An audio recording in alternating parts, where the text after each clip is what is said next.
आज हम बात करेंगे लिगायरोफोबिया के बारे में, यानी ऐसा खौफ जो आवाज़ों का खौफ है।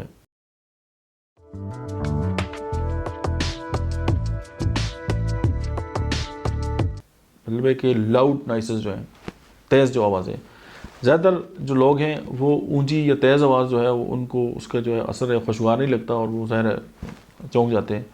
लेकिन इस फोबिया में जो मुब्तला है शख्स है वो तेज़ आवाज़ से इतना ज़्यादा हो जाता है कि वो पैनिक अटैक आना स्टार्ट हो जाता है उसको, और फिर उसको अपनी नॉर्मल हालत में आते हुए ज़ाहिर है काफ़ी जद्दोजहद करनी पड़ती है और काफ़ी जो है वो टाइम उसको लगता है, और उसके लिए ज़ाहिर है उसकी जो नॉर्मल जो ज़िंदगी है वो मुतासर होती है।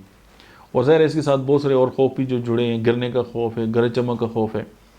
अगर हम होम्योपैथिक ट्रीटमेंट की अगर बात करें डायरेक्टली तो एंटीमोनियम क्रूड है, आर्सेनिक एल्बम है, ऑरोमेटेलिकम है, बेलाडोना है, बोरक्स है, कास्टिकम है, कैमोमेला है, कॉफी क्रूडा है, लाइकोपोडियम है, लाइसिन है, उसके बाद नेट्रोम्योर है, नेट्रम सल्फ है, फास्फोरस है, स्लीशिया है और थेरिडोन है। तो ये जो मेडिसन है ये जो लाउड नॉइसेस हैं यानी ऊंची जो आवाज़ें हैं उनके खौफ को ओवरकम कर सकती है। Thank you.